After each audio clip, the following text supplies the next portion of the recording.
नमस्कार दोस्तों, स्वागत है आपका ट्रेंडिंग नव हिंदी ट्यूब चैनल पर।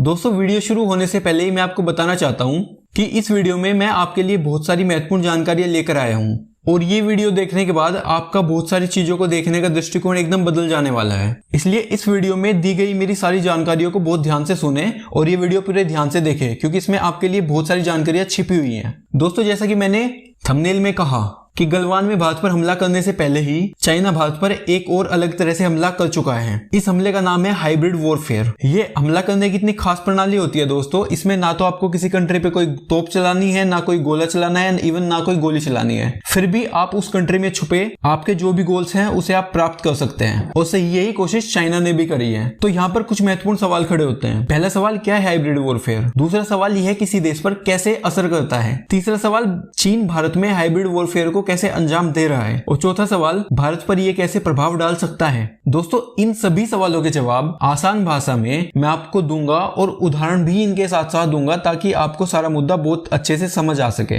इसलिए पूरा वीडियो ध्यान से देखें। वीडियो में आगे बढ़ने से पहले अगर आपने चैनल सब्सक्राइब नहीं किया है तो चैनल सब्सक्राइब कर लीजिए और बेल आइकन भी प्रेस कर लीजिए, क्योंकि काफी लोग मेरे को इंस्टाग्राम पे बोलते हैं कि सर आपके वीडियो के नोटिफिकेशन हमें नहीं मिल रहे हैं। तो इसका सबसे अच्छा तरीका यही है कि आप बेल आइकन भी प्रेस करें। इससे जैसे ही मैं कोई वीडियो अपलोड करता हूं तो आप तक एकदम नोटिफिकेशन आ जाएगा। चलिए दोस्तों, अब हमारे सबसे पहले सवाल की तरफ बढ़ते हैं। सबसे पहला सवाल, क्या है हाइब्रिड वॉरफेयर? तो देखिए, साल 1999 की शुरुआत में चीन की पीपल्स लिबरेशन आर्मी ने अप्रतिबंधित युद्ध के रूप में हाइब्रिड वॉरफेयर की रूपरेखा तैयार की, जिसने सैन्य युद्ध को राजनीतिक, आर्थिक और तकनीकी रूप में बदल दिया। इस युद्ध में नए हथियार आम लोगों के जीवन से जुड़े हुए थे। वास्तव में देश के भीतर राजनीतिक पार्टियां भी विपक्ष को टारगेट करने के लिए इन टूल्स का इस्तेमाल करती है। हाइब्रिड वॉर वास्तव में एक छल युद्ध है। इस युद्ध में बम बंदूक का इस्तेमाल नहीं होता, बल्कि इसमें दुश्मन को साइबर और मनोवैज्ञानिक दांवपेच से हराया जाता है, जिसके तहत जनता की सोच को बदला जाता है। अफवाहें और फेक न्यूज के जरिए अपने मंसूबों को पूरा किया जाता है। डेटा चोरी के जरिए इसे और आसानी से अंजाम दिया जा सकता है। तो इसका देखो, मैं आपको एक बहुत बड़ा एग्जांपल देता हूँ। सपोज यूएस इलेक्शंस को हम कंसिडर करें तो यूएस इलेक्शन में बेसिकली दो कैंडिडेट्स हैं। एक तरफ है डोनाल्ड ट्रंप और दूसरी तरफ है बाइडन। और जैसा कि मैंने अपने पहले वीडियोस में आपको बताया है कि चाइना एकदम चाहता है कि बाइडन जीत जाए, क्योंकि बाइडन चाइना को लेकर बहुत ही लिबरल है। और बात करें डोनाल्ड ट्रंप की, तो डोनाल्ड ट्रंप चाइना पर बहुत ज्यादा भारी पड़ रहे हैं, क्योंकि उन्होंने चाइना के साथ ट्रेड वॉर स्टार्ट कर रखा है। उसके अलावा भारत के समर्थन में उन्होंने अपने B2 बॉम्बर्स तक तैनात कर दिए। तो इस सिचुएशन में क्लियरली चाइना यूएस इलेक्शंस में डोनाल्ड ट्रंप को हारता देखना चाहता है, और इसलिए चाइना साइबर वॉरफेयर के जरिए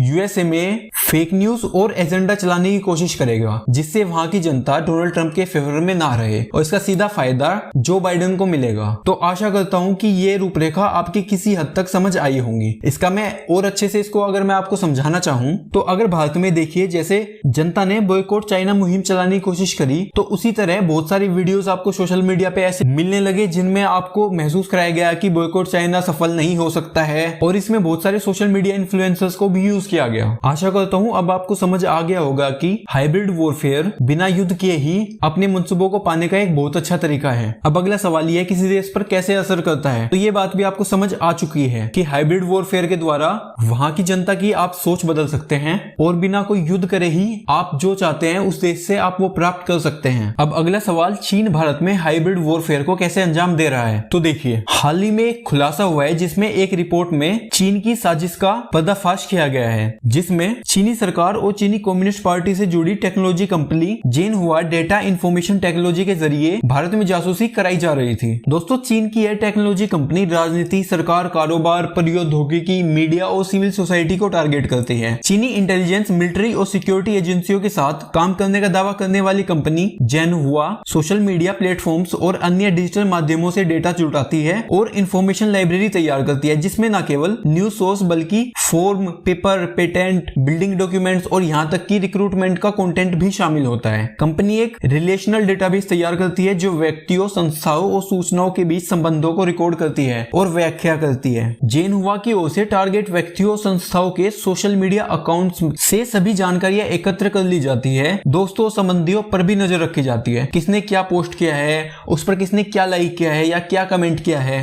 आर्टिफिशियल इंटेलिजेंस द्वारा यह जानकारी जुटाई जाती है। और दोस्तों, इतनी महत्वपूर्ण जानकारी जुटाने के बाद चीन की इंटेलिजेंस एजेंसी के पास इतना डेटा हो जाता है कि भारत में वो प्रोपेगेंडा फैला सके। दोस्तों, हाल ही में आपको आपको पता ही है कि गवर्नमेंट ने पबजी और टिकटॉक समेत बहुत सारी चाइनीज एप्स को बैन कर दिया था और उसके पीछे सरकार ने तर्क भी दिया था क्योंकि ये कंपनियों से हमारे भारतीयों का डेटा चोरी होने की आशंका जताई जा रही थी। लेकिन इस पर भी बहुत सारे बुद्धिजीवी कमेंट कर रहे थे कि सरकार क्या अब एप्स को बैन करके चीन से बदला लेगी। तो दोस्तों अब वो बात आपको समझ आ रही होगी कि सरकार क्यों ऐसे कदम उठा रही थी। दोस्तों अब मैं आपको उन लोगों के नाम बताने जा रहा हूं जिन पर यह जासूसी वो कंपनी कर रही थी। उनमें राष्ट्रपति रामनाथ कोविंद, प्रधानमंत्री नरेंद्र मोदी, कांग्रेस अध्यक्ष सोनिया गांधी, उनके परिवार के सदस्य, मुख्यमंत्री ममता बनर्जी, अशोक गहलोत, अमरिंदर सिंह, उद्धव ठाकरे, नवीन पटनायक, शिवराज सिंह चौहान, रक्षा मंत्री राजनाथ सिंह, कानून मंत्री रविशंकर प्रसाद, वित्त मंत्री निर्मला सीतारमण, कपड़ा मंत्री स्मृति ईरानी जी, रेल मंत्री Piyush Goyal, chief of defence staff Bipin Rawat, सेना के कम से कम 15 पूर्व प्रमुख, chief justice of India, India के कैग, देश के बड़े उद्यमी रतन टाटा और गौतम अडानी जैसे लोगों के नाम उस लिस्ट में शामिल है जिस पर यह कंपनी जासूसी कर रही थी। तो दोस्तों आशा करता हूं कि अब आपको समझ आ गया होगा कि किस तरह चीन हाइब्रिड वॉरफेयर चलाकर भारत को टारगेट कर रहा था। और इसलिए यहाँ पर मैं आपसे भी कहना चाहता हूँ कि आपकी भी सोशल मीडिया पर एक्टिविटी को इंस्पेक्ट किया जा सकता है और उसके बाद प्रोपेगेंडा फैलाने के लिए आपको टारगेट किया जा सकता है। इसलिए दोस्तों सोशल मीडिया का प्रयोग करते समय कोई मीम्स या किसी जानकारी को पढ़ते ही सच ना माने, उनके तथ्यों की जांच करा करें। और इसी दिशा में मैंने इसीलिए इस चैनल की शुरुआत की है कि आप तक जरूरी जानकारियां आसान भाषा में पहुंचा सकूं। खैर अभी के लिए इतना ही। आपको वीडियो पसंद आया तो वीडियो को एक लाइक दें और चैनल भी सब्सक्राइब कर लें। मैं आपको मिलता हूं अगले वीडियो में, तब तक के लिए जय हिंद, वंदे मातरम।